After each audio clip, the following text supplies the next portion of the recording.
Unacademy. मुझे जो लगता है कि जो मेजर रीजन है लोग अपने गोल से पीछे रह जाते हैं। क्योंकि मैं इस दौर में रह चुका हूं, मैंने भी कभी आईआईटी जेईई की तैयारी करी थी जिसमें मेरा हुआ नहीं था। बट बाद में समझ में आता है कि क्यों नहीं हुआ, क्या कारण था। ठीक है, तो मैं उसके बारे में भी 5 मिनट बताऊंगा, बिकॉज उससे थोड़ा आपको सीखने को मिलेगा। और there are steps to ensure कि आप सही दिशा में जा रहे हो। जरूरी यह है कि आपकी दिशा सही हो। मेरा ये मानना है दिशा सही है तो दशा सही हो जाती है अपने आप। If you do right things, right thing will happen to you. लेकिन अगर आपकी डायरेक्शन ही गलत हो रही है, आप बार बार वो कहते हैं ना डायरेक्शन चेंज करो, तो you will move in circles, nothing will happen. ठीक है, तो मैं इन सब चीजों पे एक एक करके आपसे बात करूंगा। कितने लोग हैं जिनका सिलेबस पूरा हो चुका है मैथ्स का या किसी भी सब्जेक्ट का? आप एसएससी की पूरा सिलेबस पूरा कर चुके, अभी एग्जाम देने जा रहे हो प्री, अब सीएचएसएल का देने जा रहे हो। सीजीएल का एग्जाम कौन कौन दे रहा है प्री का? अभी सिलेबस पूरा हो चुका है आपका, रिवीजन वगैरह चल रहा है। कौन से लोग ऐसे 24 देने जा रहे हैं, 24? ओके, तो आप लोग अपना पढ़ाई वढ़ाई ठीक से कर रहे हो। ठीक है, तो मैं हर एक चीज पे आऊंगा। अब देखिए, दो चीजें हैं जो मैं थोड़ा सा इसकी दिशा बदलता हूं। तो रिस्क एलिमिनेशन की मैं बात करूं तो पेपर अब आपका 100% ऑब्जेक्टिव है। मेंस का पैटर्न आपको पता होगा। एक और अच्छी चीज हुई है कि टीयर 1 का स्कोर अब काउंट नहीं हो रहा है। ठीक है, कुछ लोगों को अच्छा भी लगा, कुछ लोगों को बुरा लगा, मुझे लगा अच्छा है। फर्स्ट राउंड ऑफ एलिमिनेशन अगर आप देखोगे यूपीएससी और कोई एग्जाम आप जानते हो जहां फर्स्ट राउंड होता है, बैंक का एग्जाम होता है, पहला राउंड हमेशा क्वालिफाइंग होता है कि भाई कौन कौन मेंस देगा। That is the only purpose of that round, कि भीड़ थोड़ी कम कर लेते हैं, फिर उन कम लोगों को हम अलग से जज करेंगे। तो कई बार ऐसा होता है ना कि बच्चों का प्री अच्छा नहीं गया और वो मार्क्स भी आगे जुड़ रहे हैं। ठीक है, तो वो भी एक अच्छा फैक्टर है कि भाई प्री क्वालिफाइंग है, आप क्वालिफाई करके आपको टिकट मिल गया मेंस का, अब मेंस में लोग फाइट कर रहे हैं। ठीक है, तो ये भी एक अच्छी चीज है। मुझे लगता है कि अभी का जो पैटर्न है ये अभी अगले कुछ सालों तक तो रहेगा ही। शायद आपका जब तक एग्जाम देने के दिन है तब तक ये पैटर्न बदलने वाला नहीं है। जो चेंज होना था वो हो गया। तो इस पैटर्न में खुद को एडजस्ट करना और आगे बढ़ना, क्या चीजें करके आप लीड ले सकते हो, मैं इसके बारे में भी बात करूंगा। अब मैं आता हूं कि क्या चीज इंपॉर्टेंट है आपके लिए, एक स्टूडेंट के लिए, जो आपकी डे टू डे एक्टिविटी होती है।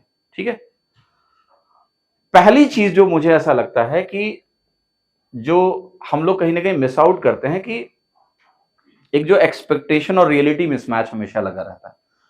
ठीक है, आपको ये लगता है कि मेरी तैयारी ठीक नहीं है ना, रोज लगता होगा ऐसा। तो आप तुरंत अपना डायरेक्शन चेंज कर लेते हो, राइट, कि आज ये काम नहीं कर रहा है, लग रहा है मेरा इंप्रूवमेंट हो नहीं रहा है, तो कैसे मैं अब चेंज करूं, टीचर ही बदल लो। एक लड़का मेरे पास आया, आई थिंक उससे मेरी कॉल पे बात हुई, क्योंकि टीम से वो बहुत दिनों से बात कर रहा था और यही बोला था मुझे रैमो सर से बात करनी है। उसने बात करके ये बोला कि मैंने 3 टीचरों से पढ़ लिया है और मेरा सिलेक्शन हो नहीं पा रहा है, मैं आपसे पढ़ना चाहता हूँ। तो मैंने कहा मुझसे भी पढ़ोगे तो होगा नहीं तुम्हारा, राइट। रीजन क्या है ना कि जब आप टीचर में फॉल्ट फाइंड करना शुरू करते हो तो आप प्रॉब्लम समझ ही नहीं रहे हो। ठीक है, एसएससी की मैथ्स कहो या कोई भी सब्जेक्ट ऐसा नहीं है जो मुझे लगता है कि आप देश में इस समय टॉप 4 या 5 टीचरों से ही पढ़ रहे हो और उनको पढ़ाना आता है। मैं आपको बता रहा हूं, कोई भी हो, सबको पढ़ाना आता है। ठीक है, सो द प्रॉब्लम इज कि हमारी एक आदत और भी बहुत खराब है, जिम्मेदारी ना लेने की।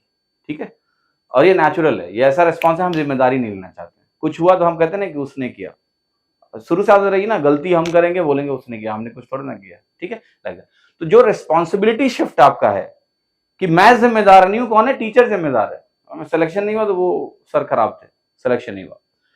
पहली बात आपको समझना है, मैं एक बात मैंने यूट्यूब पे ही बोली, मैं आपको ये बोलता हूं कि आपके सिलेक्शन की जिम्मेदारी किसी की नहीं है, आपकी है।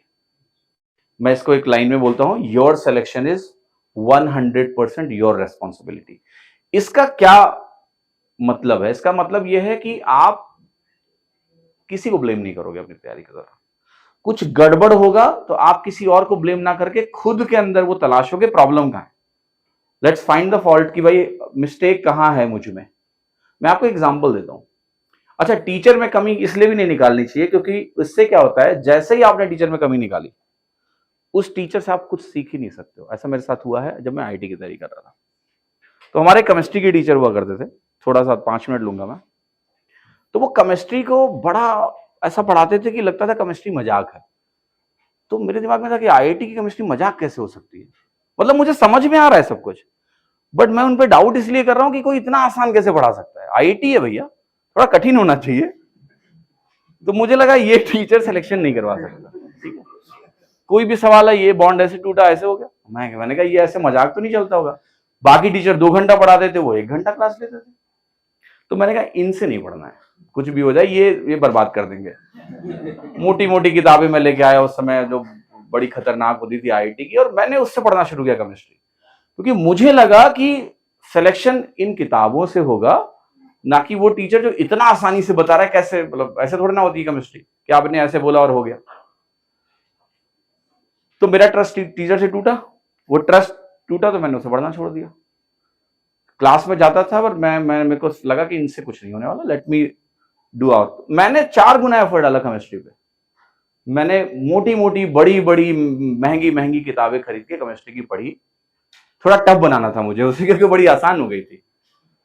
और आईआईटी मेंस में मेरा कट ऑफ सिर्फ केमिस्ट्री में नहीं निकला। I got only 9 marks. जो इंडिविजुअल कट ऑफ होते हैं आईआईटी जेई में, वो मेरा क्लियर नहीं हुआ। फिजिक्स में मेरे 40+ मार्क्स थे, मैथ्स मेरे 40+ मार्क्स थे। अगर मेरे केमिस्ट्री में भी कट ऑफ निकल गया होता तो मैं बहुत अच्छी आईआईटी में गया होता।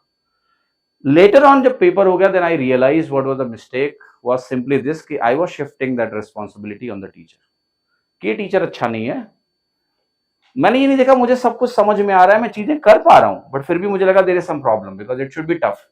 तो तो कई बार आपको ये भी देखना कि आपको चीजें आसान लगने लगती हैं, हो सकता है आपकी तैयारी आपके कंट्रोल में हो, बट आपको एक अननेसेसरी डर पैदा हो जाएगा कि ये सही नहीं है। ऐसा नहीं है, आपकी एफिशिएंसी हो सकता है वाकई में बहुत अच्छी हो गई हो। तो ये जजमेंट बड़ा इंपॉर्टेंट है कि यार कहां हम एक्चुअली वीक हैं, कहां हमको सिर्फ लग रहा है कि हम वीक हैं। ये लाइन मैं इसलिए बोल रहा हूं कि I want you to follow very limited set of teachers.